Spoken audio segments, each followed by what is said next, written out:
Okay, so this is review mostly of stuff that you should have had like at least 3 times in your career. Damien, pick up your head. Damien. Right? If you're going to sleep, you just go in the back corner and sleep. Okay. So this is review. Right? Now, if you look at it like you've never seen it before, it isn't because it hadn't been taught several times. Okay, it has been.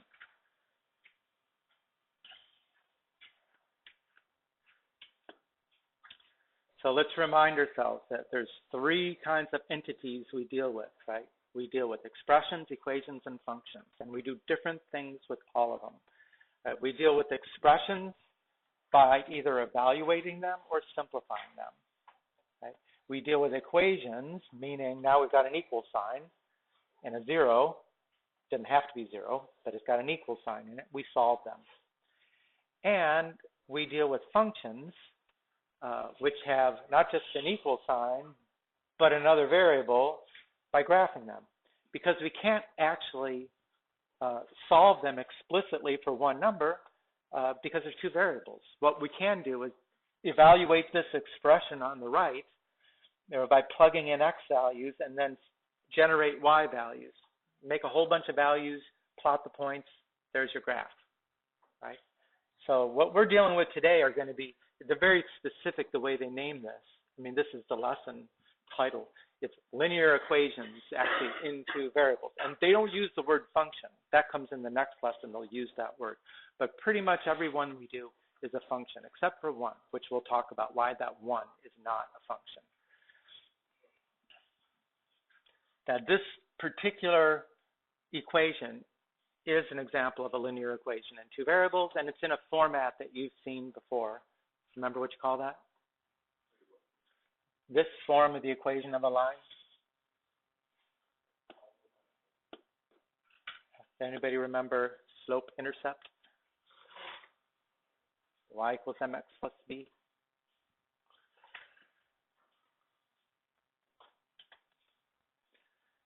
And this book does it just a little bit in a different order because almost every book I've ever seen before, the first thing they do is they talk about slope, and then they give you this equation of a line. Somewhere after you've talked about slope. This one actually gives you this. And we talk about slope, but we actually do the calculations of slope after we've done this form of a line. What do we mean by slope of a line?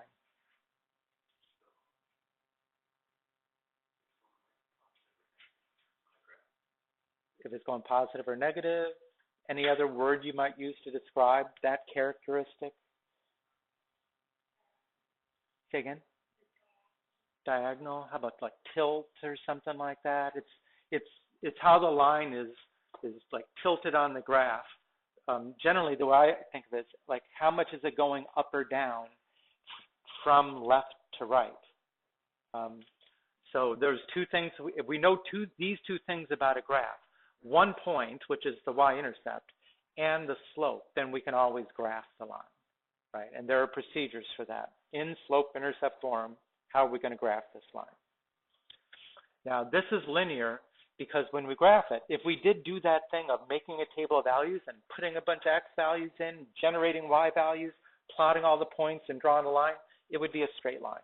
That's what makes it linear. That's why we call it linear. And you can tell that any equation is linear when you see that the y and the x are raised to the 1st power, right? The fact that these are both 1s, which means we don't usually write them in there, that's how you know that this equation will have a graph which is linear.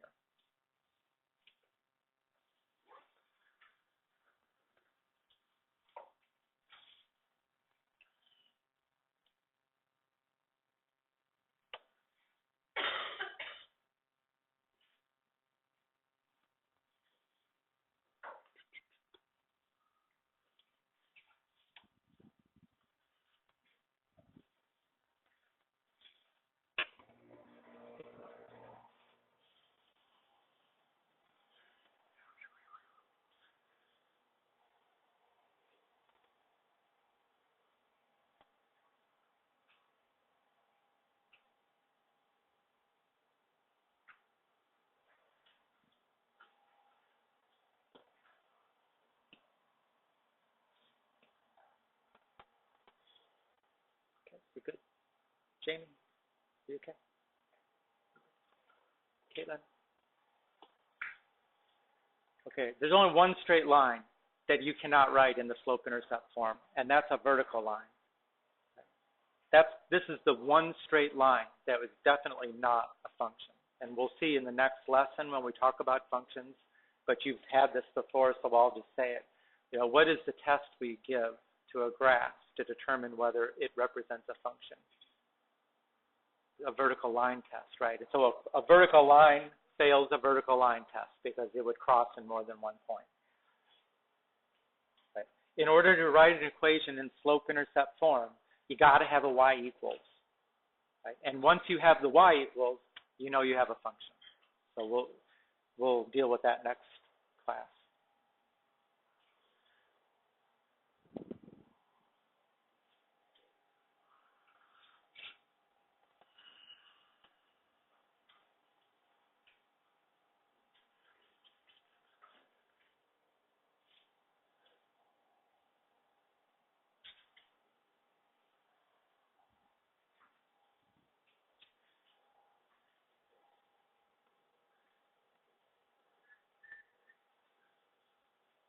We're done.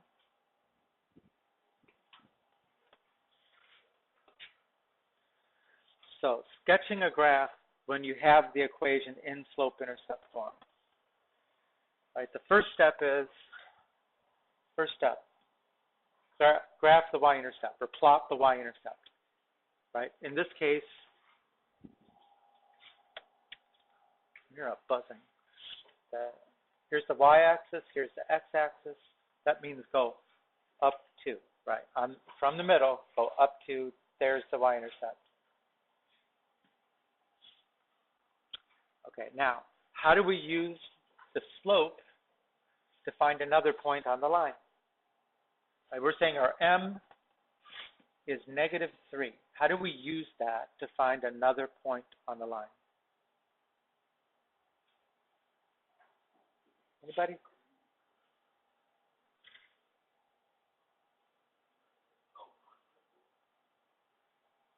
And Logan? What's that? Okay, we definitely want to put it over 1, right? And now, how does that tell us to find another point? The -3 in the numerator is telling you to go down 3. Right? The 1 in the denominator is telling you to go right 1. Right? So from this point, we go down 3, right 1. Now, how many points do you need to determine a line? 2. So you've got your 2 points. By doing that, you got your 2 points. So let me draw a line. Okay, I guess I could do that. There is the line.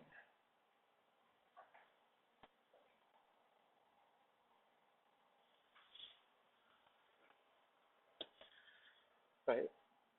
If and when you have to graph these things on a quiz or a test, you know, it needs to be very clear that you graph 2 as the y-intercept. Right? If your graph with your hand drawing is like this, you got to show the tick marks going down so that's clear that's a -2, right? You can't do this kind of thing. Like you just put it in the calculator, looked at the screen, and go like that and think you're going to get much credit. Because it looks like you really don't know where it came from, but you've maybe been trained to put it under y equals, and there you go. But we got to understand more about it. So definitely needs to show that that was a, and this one is a positive.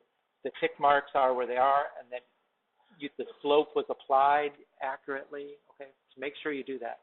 I mean, I get a whole lot of these kinds of things that not only look like this, but even the square around, like the calculator screen, is included in there, which makes it pretty obvious that all we're really doing is putting in the calculator, just saying what I see on the screen.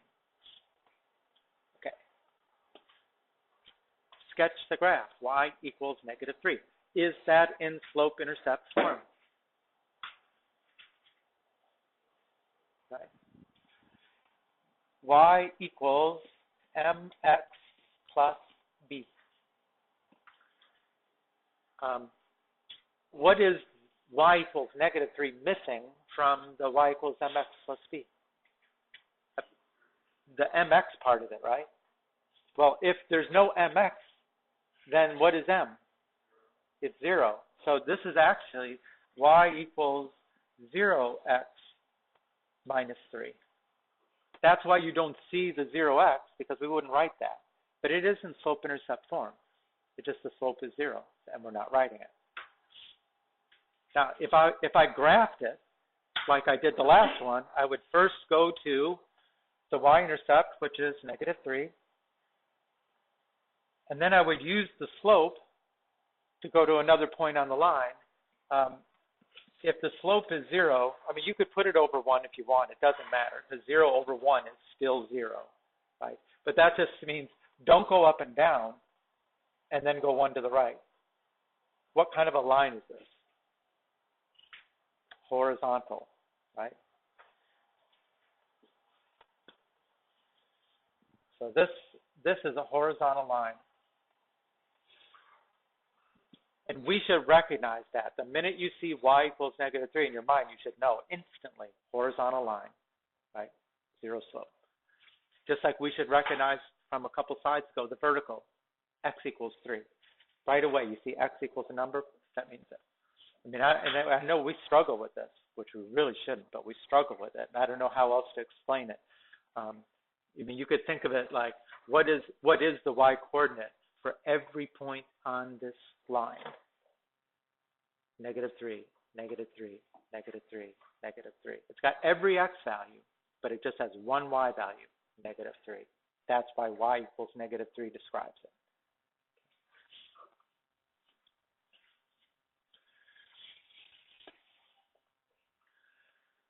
And this is another form which they actually don't, at least till now in the book, I don't see it in the section, that they've actually told us this is called the standard form of a line. A standard form of a line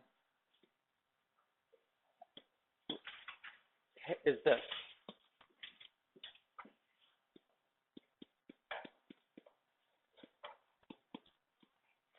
It's basically where you got the x and the y term on one side and the constant on the other side.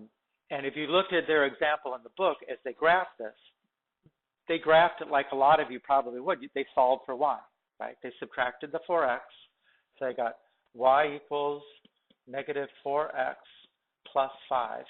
And then once it's in that form, they did what we did for slope-intercept form. They graphed the 5, and then they used the slope, negative 4 over 1, to find another point. So starting at 5, down 4, right 1.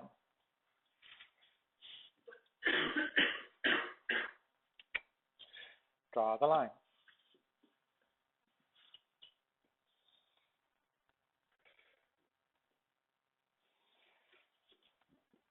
Well, that looks good.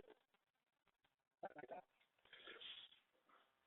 But actually, when it's in the standard form, it's actually very easy to find the intercepts and graph it by plotting the x and the y-intercept. Remember, we need 2 points to draw the line in, right? So if you do the intercepts, if you follow the procedures that we used for the homework last night, to find the x-intercept, we would do what?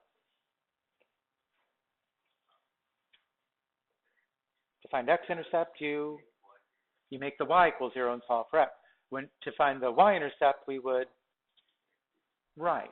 So now what's going to happen when the 4x, we substitute a y equals 0 here, then that whole term goes away, and you're left with 4x equals 5. Right? 4x equals 5. Solve for x. X equals 5 fourths. So there's 1 point. Right? To find the y-intercept, you substitute x equals 0. Right? If you put a 0 for x here, what happens to the value of 4x? The whole thing drops out, right? So I can just cover up the 4x with my hand and solve what's left. All that's left is y equals 5. So And we actually already plotted that point. So when it's in standard form, it can actually be kind of a shortcut to finding the points. First, cover up that one, solve for x, then cover up that one, solve for y. And it goes pretty quickly that way. You don't have to do it that way. Just understand that if you solve it, then you got to get the solving part right. If you don't get it, if you don't solve for y correctly, then you can't graph it correctly either. But if you've got it in this form, it's actually a pretty easy thing just to cover one, cover the other, plot your intercepts, connect them with a line. Okay.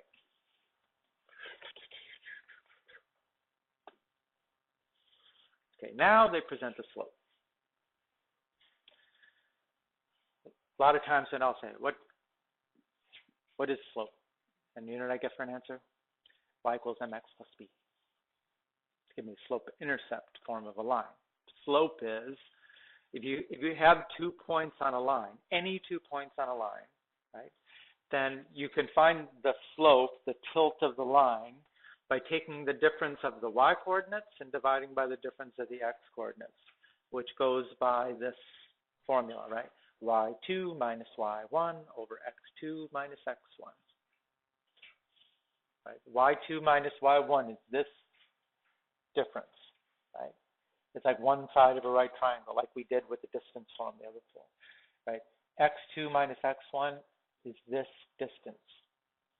So you divide this by this, you get the slope. There's like 2 mistakes we make with this, right? Number 1 is you do the x's over the y's, not the y's over the x's. Number 2 is, it doesn't matter which point you consider to be the x2, y2, and which one is the x1, y1, but you have to be consistent, right? I can't say like y2 minus y1, and then in the denominator do x1 minus x2, right? I got to be consistent the way I use the points. If I subtract in this direction for the y's, I got to subtract in that direction for the x's, right? I could do reverse, right? As long as I'm consistent, I could do this minus this over this minus this. That would work too. You just can't flip them. So I'm sure the next will be a few practice calculations of slope. Okay, so calculate the slope. So by the formula we'll say m equals 8 minus negative, I'm going to label this one as x2, y2.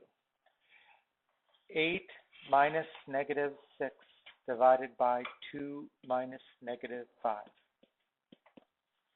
14 divided by 2 minus negative 5. 7, which is 2.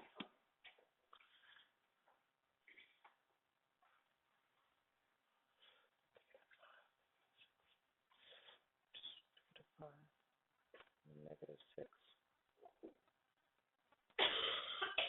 2, 8.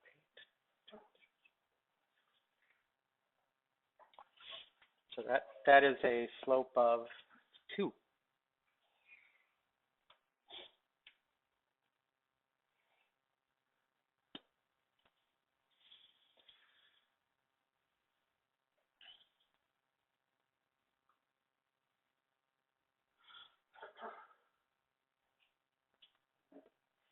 Does it look like a slope of 2?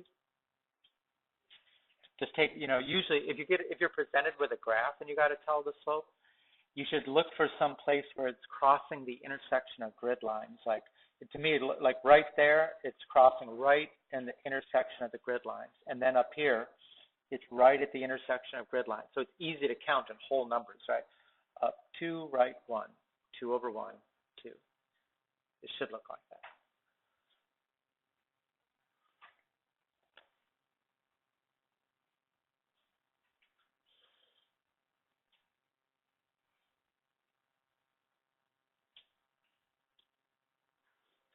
Good.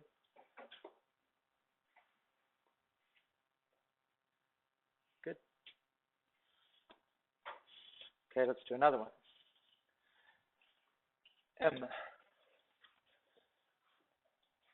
M equals 5 minus 2 over 2 minus 4.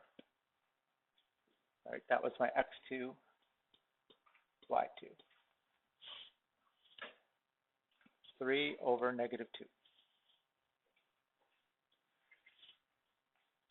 Okay, let me plot those points. 4, 2, 2, 5.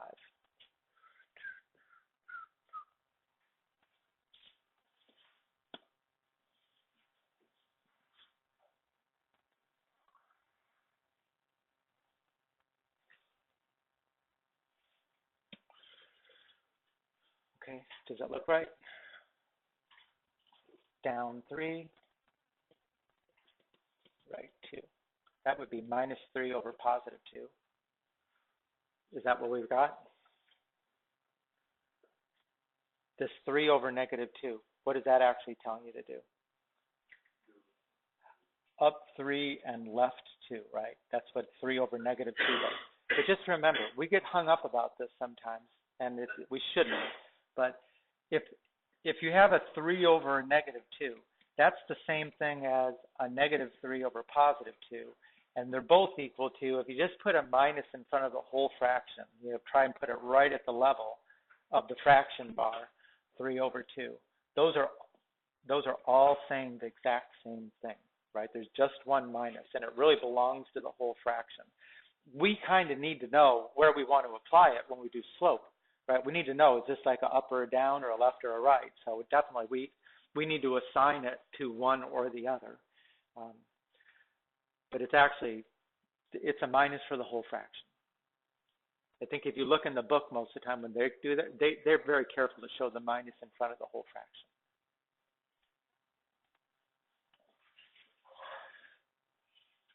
I shouldn't even have written it like that, because you could just as well say up 3, left 2, down 3, right 2. Same thing.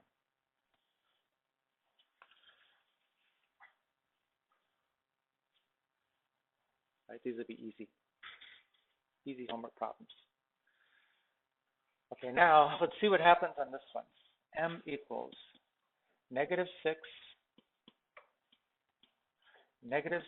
minus 0 over 0 minus 0, which is negative 6 over 0, which equals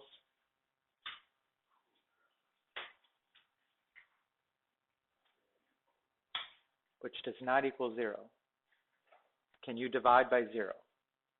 No, that's the undefined slope. When the denominator has a 0 in it, that's undefined, because you're not allowed to divide by 0, which is undefined. Right? Can't divide by 0.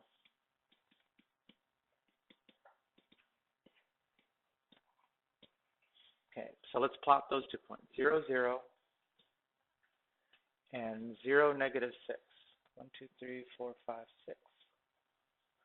Right? You could see our line is the y-axis.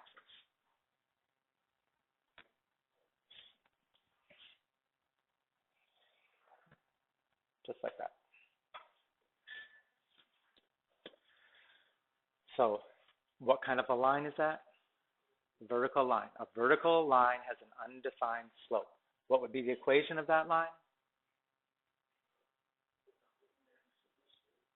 X equals 0, right?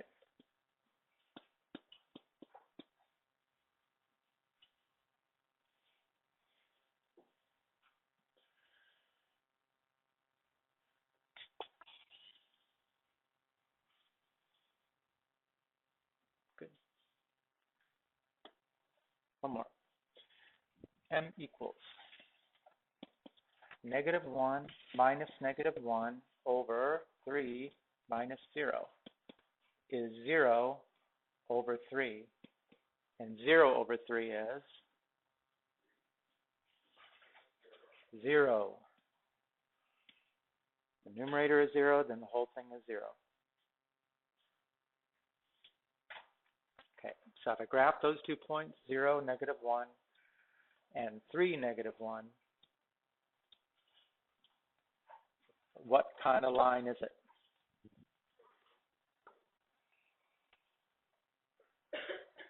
Horizontal line. And what would be the equation for that line? Y equals negative 1. Right? That's that line. Remember, 0 over a number is not undefined. It's 0.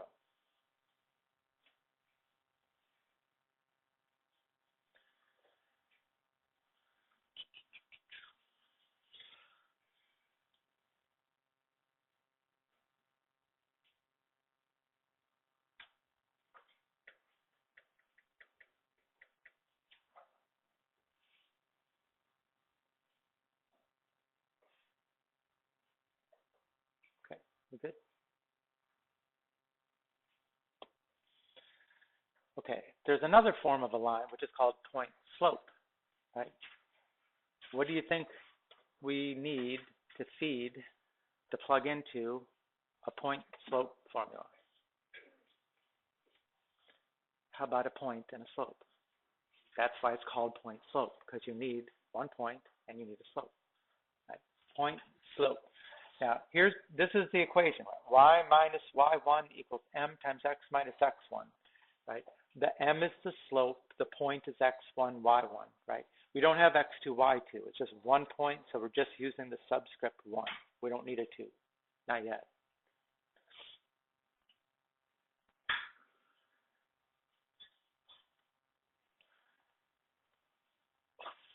So if you have a point in the slope, then you put it into this formula, right?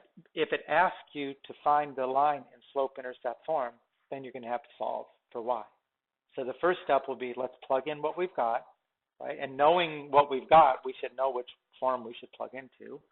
So we will say y minus negative 7 equals 2 times x minus 3. See how I just plugged in for the x1, y1, plugged in for the m? Now, we have to solve this for y. One common mistake, which I'm sure somebody in this room will do, is you don't simplify the minus and negative. You try to deal with it by plussing a negative 7 to both sides, and then you get confused in the process. You should simplify this minus and negative before you do anything. So there's two things I can do on the first step. I can make that a plus, and then use distributive property over here. Y plus 7 equals 2x minus 6. And then what else do I have to do to solve? Subtract the 7, right? So y equals 2x minus 13.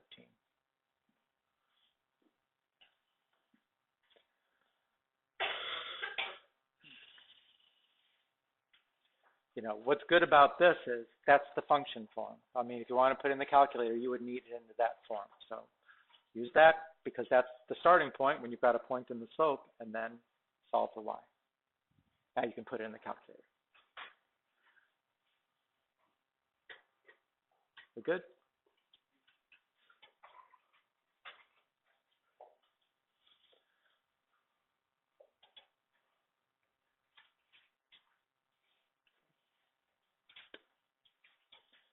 Okay, try again. The second one, the slope is negative 2/3. The point is 1, 1. Y minus 1 equals negative 2/3 x minus 1. Just plug in for the slope, plug in for the point. Simplify. Y minus 1 equals negative 2/3 x. Okay, and now the negative 2/3 times negative 1 is plus 2/3. Right. Still not done. Add 1.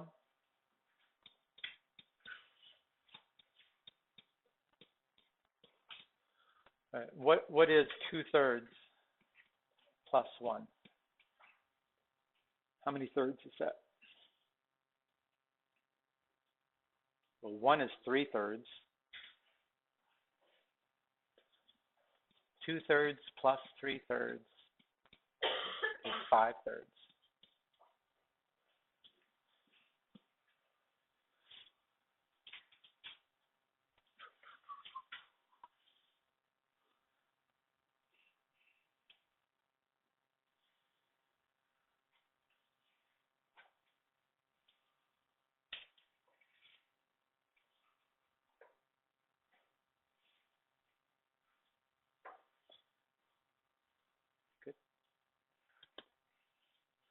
try the next one. Now this time, notice the slope is 0. So tell me what kind of line are we dealing with? Horizontal line, right? Horizontal line is the one that has a 0 slope, right? It's not positive, it's not negative, it's right in the middle, 0 slope.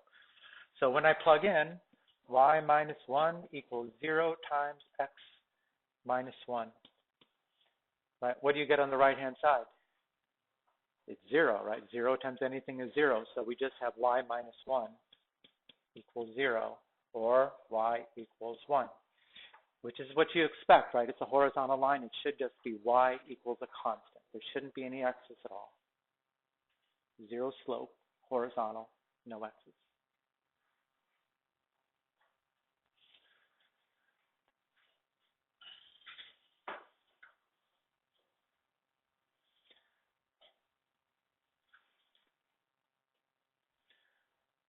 Now, the thing is, most of the time, you don't really get a point and a slope. Most of the time, what you get is 2 points, right? How can you use this same form of a line if you don't have a point and a slope, but you do have 2 points? Find the slope first, right? Use the 2 points and find the slope. Now you can use that form of a line. And that's more normal. I mean, I do this sometimes in I know you guys have taken AP classes before. When I was teaching AP stats, the scale they use, for a 5, you know what the percent right you needed to have on their assessments to get a 5? 63%, which is like failing to us, right? So somehow I needed to convert the grades that people were getting on these mock assessments onto a scale that we use for grades. So I would have to do it in my mind, I said, okay, I'll count the 5s are A's, the 4s are B's, the 3s are C's, etc., right? But then I had to make a linear scale for each one of them so that whatever the kid got, if they were, let's say, in the 4 range, I needed to convert it to somewhere between 80 and 90. How am I going to do that?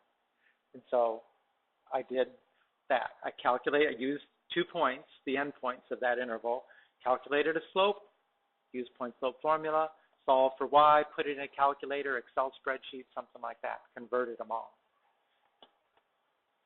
I mean, let's find the equation of a line that goes through these 2 points, right?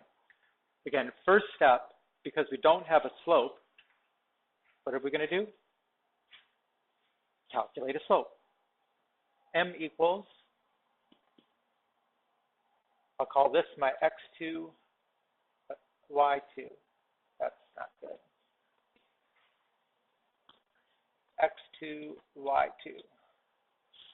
So it's 2,000 minus 12,000 divided by 8 minus 0, which is negative 10,000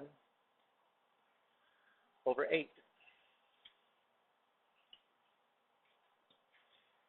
Let's see, 8 go into that? 1, 2, yeah. Which is 1, 2, negative 1, 2, 5, 0. That's our slope. Right. Then I use the point slope formula. Y minus, and you can take our pick, but I'm going to use this point here. Y minus 2,000 equals negative 1250 x minus 8. Now, would that equation have looked different if I used the other point? Yeah, it would have. But when you solve for y, it's all the same thing. So now we've got y minus 2,000 equals negative 1250 x. And then negative 1250 times negative 8 is positive 10,000. Okay, last step. Add 2,000.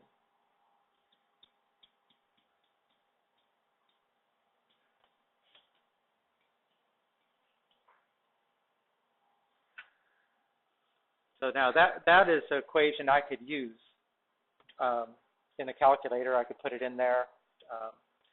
You're going to see on the next slide. This is actually coming from the word problem that they had in the section. which they didn't have any examples of just here's 2 points, find the equation of a line. They only had the word problem. So we did it without the word problem wrapped all around it. But in the end, if you had done the word problem, that's the math behind it. We tend to like shy away from the word problems like we don't know what we're doing, when in fact, we know the math in there. And this is the problem. Come on. So I said, straight line depreciation, example 7. A college purchased exercise equipment worth $12,000 for a new campus fitness center. The equipment has a useful life of 8 years, and then the salvage value is $2,000. Write a linear equation that describes the book value of the equipment for each year. So that's what we did. We used the 2 points for when we first bought it, then it's 0 old, and it's worth $12,000. And then after 8 years, it's worth $2,000. And that's real. You know, people who own businesses and things like that depreciate their equipment according to something like this. I mean, you make a linear scale and you say it's losing that much value during the time, and you deduct it from your taxable income. I mean, people are doing that kind of thing. So we did that, and now we can see what those numbers represented, right? This is telling us how much our equipment is worth based on how many years since that we've owned it. You know, but we're only interested between 0 and 8 years. We're getting rid of it at the end, right? But what if you want to know how much it's worth in 5 years? Then put in x equals 5, and you'll know how much you should claim that it's worth.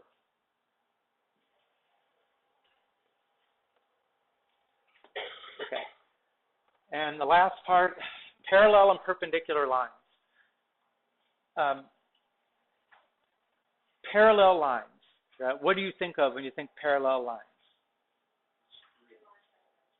Say again? 2 lines that'll never touch, right?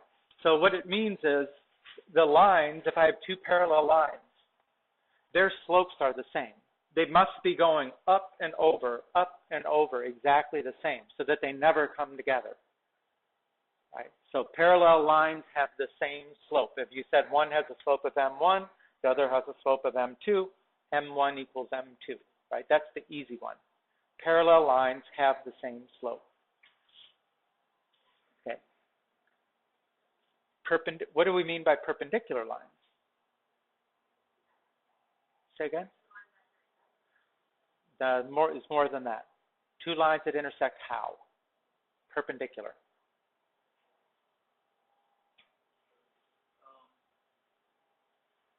Come on, y'all took geometry, right? What's that? At right angles, right? 2 lines that intersect at right angles, 90 degrees, are perpendicular. Right? You need to dust off your vocabulary there. Okay. If you have perpendicular lines, just sketch a couple. Like, let's say that that's perpendicular. It's pretty close. Look at this line right here. Would that be a positive or a negative slope? It's going down from left to right, negative, right? What about the other line? Would it be a positive or a negative slope? That's positive. It's going up from left to right, right? So we definitely know in perpendicular lines, they have opposite signs. But more than that, this is the formula. You would say m1 equals negative 1 over m2, which I know probably for most of you is like, doesn't really make you see what's going on. Think of it like this. They're opposite sign reciprocal fractions. So if 2/3 is one slope, the other slope is negative 3/2. You flip the sign, flip the fraction. What about negative 4/7? What would be the perpendicular slope? Positive 7/4. How about if 1/2 was one of them, what would be the perpendicular slope? Negative 2/1 or negative 2, right? If negative 4 is one of them, what is the perpendicular slope? Positive 1/4. Okay, so that's what this means right here. Okay, it probably doesn't look like it, but that's what it means. So we get problems like this, which are they're going to use parallel and perpendicular. And what are they really trying to tell us about? The slope. I mean, we know now, if we have a slope and a point, we know how we can make the equation of a line. Instead of giving us the slope directly, they're going to give us a clue, which will involve parallel or perpendicular. So just remember, that's the part, when it says parallel or perpendicular, it's all about the slope. So find the slope-intercept form of the equations of the lines that pass through the point, negative 4, 1, there's our point. And then we're going to do it twice, right? We're going to do it for parallel and perpendicular, right? For the parallel, we know the slopes will be the same. For the perpendicular, we know the slopes will be flipped. Here's our line, 5x minus 3y equals 8. Okay, can you tell what the slope is in that form? What should we do so we could tell the slope? We need to put it in slope-intercept form. Then we can read slope off of it. How do you put that in slope-intercept form? Solve for y. Right? Solve for y. So this is negative 3y is negative 5x plus 8. Divide by negative 3. Y equals 5/3 x minus 8/3.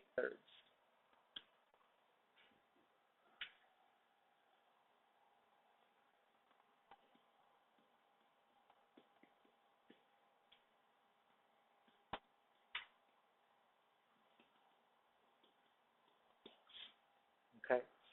So now, this is not our line, right? We've just been told we're going to find the equation of our own line that has a slope which is parallel to this line. What will be our slope if it's parallel to this? Parallel lines have the same slope. So our m is 5/3. Okay. Then we're going to do it for perpendicular lines. Right? If the slope is 5/3 for this line and our line is perpendicular to it, what is our slope? Negative 3/5. Right? So we're going to use this point in both cases, negative 4, 1, and then the slope which is appropriate. Right? Y minus 1 equals 5/3 x plus 4.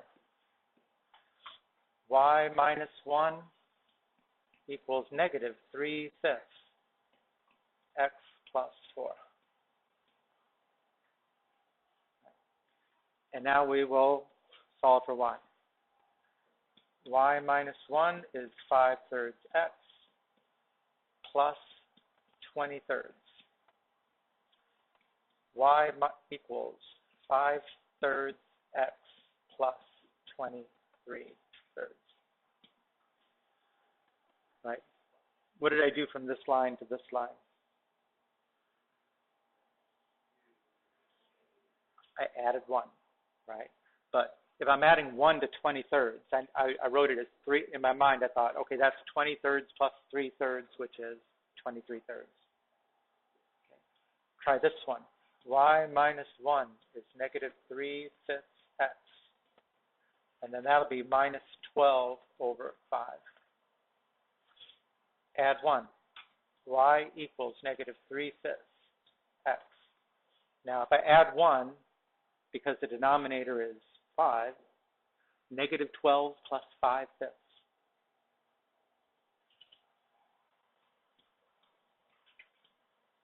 Minus 7/5.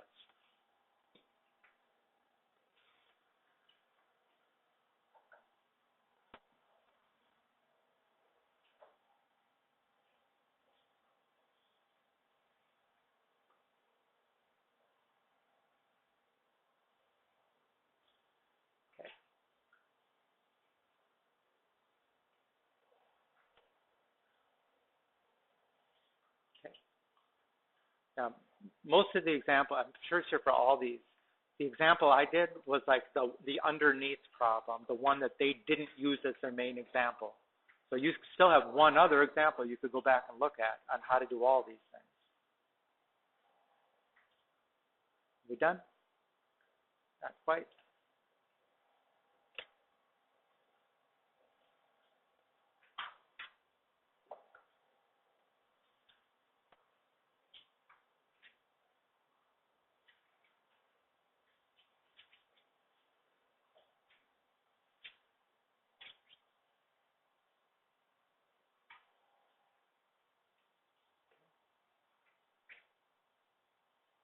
Good. Got one more.